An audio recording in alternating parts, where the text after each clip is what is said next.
I did the video yesterday and I was having issues, and then I did it when I came home, and then there was so much lawn noise in the background from like my neighbors doing their lawn, so I just decided to refilm it. And I was kind of blabbering a lot, so I just kind of wanted to make this like a really simple quick video about this whole like jumping onto the minimalist bandwagon.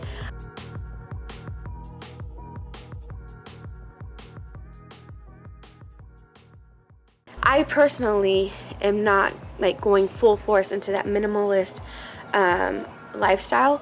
I do really like it, and I think there's some really positive things about it.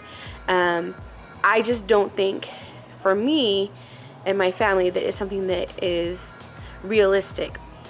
We do try to live with less, and it's been a process over the last couple of years of just kind of like getting and dwindling down like the things that we have and just kind of getting rid of it, and if it's not being used, making sure we get rid of it and not hold on to things.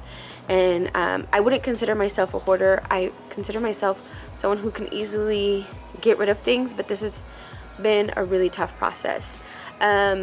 It's not really been tough, it's just been a long process, because we have that idea of like, I don't want to throw something out because what if I need it? Or that whole idea of someone gave this to me and I don't want to hurt anybody's feelings. And so it's just kind of been, like I said, it's been a process of just explaining to family members that like we don't really look for gifts. We're trying to like have more experiences. So like in the holidays, I was pretty clear with my family, like, please don't get the kids toys. They don't need any more toys. If they wanted to give them like a gift certificate to go somewhere, like to the movies, then that would be something that we could do together as a family. Or even like my dad, he gets us memberships to like the Houston Zoo or memberships to the art museum, and those are all things that they don't take up space in our home, and we're able to create memories and get out of the house and enjoy ourselves. And so those were certain things that we did to kind of help minimalize the amount of things that were coming into our house. And then also I stopped shopping like a whole bunch. I still shop and I still have fun. Like I go to Home Goods and Target and stuff. I love my Home Goods, I love my Target, but I have gotten really picky and specific about what I buy. I have a list of things like on my phone that I know that I want to purchase that might be big ticket items, or maybe not even big ticket items. Like for instance, I know that I'm looking for like some storage baskets for our downstairs, and I know that I'm looking for like just different items. Like I can't think off the top of my head because I don't have my phone in front of me, but I have a list of items. So if I am at Home Goods and I see something, I try to, like, because sometimes we get overwhelmed. We walk into Home Goods and we're like, oh my god, this is amazing. Or we walk into Target and they have so many things, and the way they set up for marketing is just amazing to make us want to buy everything. And so sometimes I'll find myself putting things in the cart and I'm like, what do I really need? Let me look at the list that I have on my phone. Do any of these have a purpose in my home? And I'm not going to say that I don't buy anything at all, because I mean, I've done a haul not too long ago.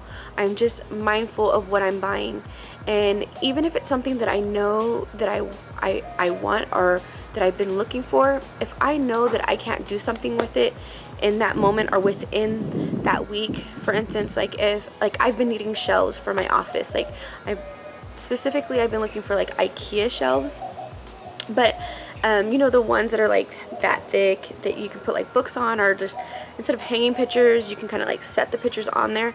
But I have like this commitment thing about, because I haven't finished my office, and so I don't know exactly for sure if that's the way I want to go, and I need some picture frames as well, but I don't know for sure what pictures I want to put in there. And so I haven't had time to really look into or find the pictures that I want. And so instead of going and buying these frames and buying these shelves, and I'm not even for sure that's what I want. I'm pretty sure it's what I want, but I'm not for sure.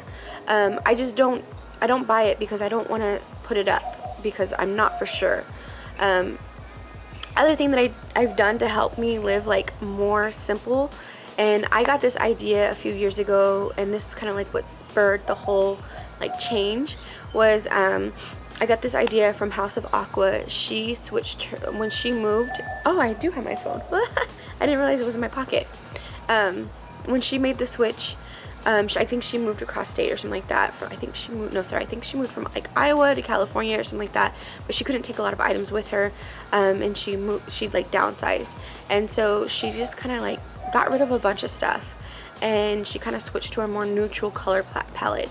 And for me, I don't know why I didn't think of this like a long time ago, is switching to a more neutral palette, color palette, because I am like the worst at committing to things. Like I can like see something and really like it, like a set of curtains. I can see those curtains, really like those set of curtains, really want those set of curtains. When it comes down to buying them, I'm like, oh my gosh, but they're kind of blue. I don't know if if it goes with the blue and the carpet that I have, or the blue and the pillows, or the whatever and the couches. Like it just really, like I have this really tough time with committing to a color scheme. I think like right now I'm sitting on a red sofa, but I honestly, like in the back of my head, I'm like, oh, I wish I would have waited to buy these these chairs, or because now I want different cushions. I want a more neutral cushion. And I don't mind having a pop of color, but like my big ticket items like my sofa and curtains and area, we don't have any area rugs, but if we did have area rugs, they would be a really neutral color. And so it gets really expensive to try to do all that at once. And so it's been a slow process of getting rid of things and not holding on to things, and even like, because I actually just got rid of a picture that was in our living room because I didn't want to just get rid of it, because it did have a purpose of hiding like a hole in the wall from like when the people that lived here before, they hung their TV up. And so I just said, you know what, I don't really like this picture here. It doesn't really have a purpose. It's a really nice picture, it's just not my style. And so I finally was like, if I don't get rid of it, because that's my other thing, if I don't get rid of it, I have this rule, like I'm not gonna buy something without getting rid of something. So I haven't bought a picture for that spot either, because I have a picture hanging there. It's just so weird. But anyways, back to the whole going to a neutral palette. It's really worked really well for me, because for one, like I said, I am like have a hard time committing to trends and stuff like that, and like specific colors. And I do like the option, hold on just a second, I do like the whole idea of having like this neutral palette that is not overwhelming for me. But if I want like at Christmas time to do some red colors and some buffalo plaid or whatever, my backdrop is a neutral color, and I can throw these kind of like bright vibrant colors. Or like Easter time or springtime, I want to throw in a throw pillow that's like hot pink or blue or something teal, or I don't know. If I want to do that, I can, but I'm not going to break the bank if I decide that I don't really like this teal color anymore or this blue color anymore. So having that natural backdrop just really helps. We also last year around the same time, I sat out and I said, okay, I have these items, and if I don't use these items, and if these things aren't getting utilized within this time, the same time next year, then I need to do something and start getting rid of them. So in that time, in a span of a year, I was able to go ahead and like shoot the trigger and get rid of a bunch of stuff, because I was like, you know what, there's no sense in holding this anymore, and just getting rid of it. And now I've looked at the other stuff that I've kind of evaluated that was on that list, like, hey, I'm not using it, get rid of it. So I'm in that process right now, and I've actually been able to sell some of the things and in turn, you know, get money to maybe replace it with something that's more my style right now. But really, I really like not having very much. It's very nice. It's very it's less distracting. I feel like when I have a lot of, like right now the house is a mess, because it's like a process of getting rid of stuff and cleaning out cabinets and stuff. So right now the house is a mess, to me anyway. And so when I have a house that's a mess, or things aren't really in their place, or I have a lot of clutter, it's hard for me to focus and hard for me to even just want to tackle on things.